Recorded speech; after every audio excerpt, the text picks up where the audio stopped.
ये कहानी हस्तिनापुर के राजा और माता गंगा की है।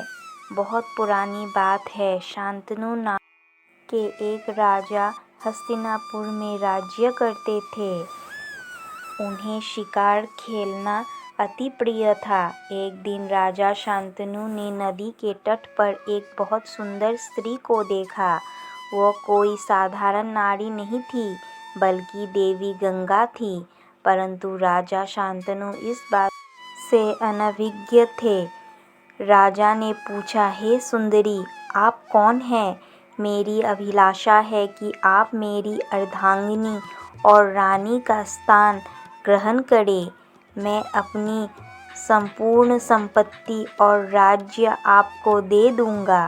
देवी गंगा ने अपनी आंखें नीचे झुका ली और उत्तर दिया, राजन, यदि आप मुझसे विवाह करना चाहते हैं तो आपको वही स्वीकार करना होगा जो मैं चाहूँगी। राजा ने उत्तर में कहा, आप जो भी कहें वो मुझे स्वीकार होगा। गंगा ने कहा, इससे पूर्व आप मुझसे सहमत हो कृपया मेरी बात सुन ले, तभी मैं आपकी पत्नी का स्थान ग्रहण कर सकती हूँ। आप और आपके कर्मचारी कभी यह प्रश्न नहीं करेंगे कि मैं कौन हूँ और कहाँ से आई हूँ। मैं अपनी इच्छा अनुसार किसी भी काम को करूँ, इसकी अनुमति मुझे देनी होगी, चाहे वो कार्य आपकी दृष्टि में उचित हो या अनुचित। आप मुझ पर क्रोधित कभी नहीं होंगे और ना ही मुझे विचलित तथा अप्रसन्न करेंगे।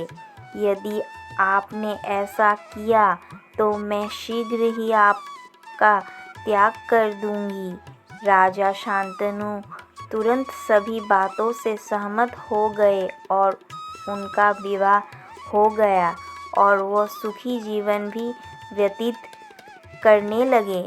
राजा यह देखकर हर्षित थे कि उनकी पत्नी एक आदर्श रानी थी, अपने कर्तव्य का पालन करती थी। कुछ वर्षों के पश्चात उनकी पहली संतान का जन्म हुआ। एक दिन शांतनु ने देखा कि उनकी पत्नी बालक को नदी की ओर ले जा रही है। नदी तट पर खड़े होकर उन्होंने बालक को जल में प्रभावित कर दिया। शांतनु भयभीत हो उठे, परंतु उन्हें अपना वचन याद आ गया कि वो पत्नी से कभी कोई प्रश्न नहीं करेंगे। समय व्यतीत होता गया। शांतनु की संतानें तो हुई, परंतु गंगा ने एक एक करके सबको नदी में बहा दिया।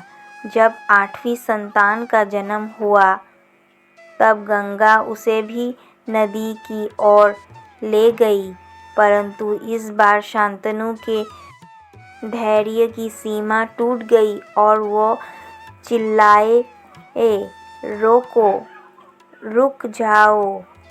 यह कहते हुए उन्होंने रानी के सामने हाथ फैलाकर बालक को नदी में ना फेंकने की भीख मांगी।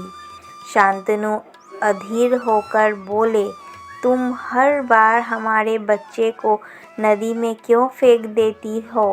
रानी ने उत्तर दिया, राजन, आपने वचन दिया था कि आप मुझसे कभी किसी प्रकार का प्रश्न नहीं पूछेंगे। आपने वचन भंग किया है, इसलिए मुझे आपको छोड़कर जाना होगा। मैं गंगा हूँ, देवी गंगा। राजा ने आश्चर्यचकित होकर पूछा, आप यहाँ कैसे आई? गंगा ने कहा, राजन, मैं संसार में एक श्राप के कारण आई हूँ। वशिष्ठ ने 8 वसुओं के उत्पात से क्रोधित होकर उन्हें एक मृत्युलोक में मनुष्य योनि में जन्म लेने का श्राप दिया। अष्टवसुओं ने ऋषि से क्षमा मांगी और प्रार्थना की कि वो उनके अपराध की इतना बड़ा दंड ना दे। वशिष्ठ ने कहा, तुम मेरे से 7 वसुओं का तो जन्म लेते ही उद्धार हो जाएगा, परंतु महाउत्पत्ति 8वां वसु पृथ्वी पर रहेगा। आपकी जिन संतानों को मैंने नदी में बहा दिया वे वसु के नाम के देवगण थे। बस वशिष्ठ के श्राप को पूर्ण करने के लिए उनका पृथ्वी पर जन्म लेना आवश्यक था। उन्हें सिर्फ मुक्त करने के लिए ही मैं इस संसार में आकर आपसे विवाह किया और उन्हें जन्म दिया। वसु स्वर्ग जाना चाहते थे, अर्थात जैसे ही उन्होंने जन्म लिया मैंने उन्हें भी प्रभावित कर लिया, परंतु यह अंतिम बालक है, मैं इसे नदी में नहीं बहाऊंगी, इसे मैंने अपने साथ ले जाऊंगी। जब यह बड़ा होकर जाएगा तब जाकर आपको सौंप दूंगी। गंगा बालक को लेकर चली गई और शांतनु दुखी अवस्था में महल लौट गए। भाइयों बहनों तथा मेरे प्रिय भक्तजनों, अगर आपको मेरा यह कहानी पसंद आया हो तो प्लीज़ इसे लाइक करें और कमेंट करके बताएं कि ये कहानी आपको कैसी लगी। साथ ही सब्सक्राइब करें मेरे चैनल भक्ति सागर 93 को। मैं एक नया यूट्यूबर हूँ, मुझे आपकी हेल्प और सपोर्ट की बहुत आवश्यकता है।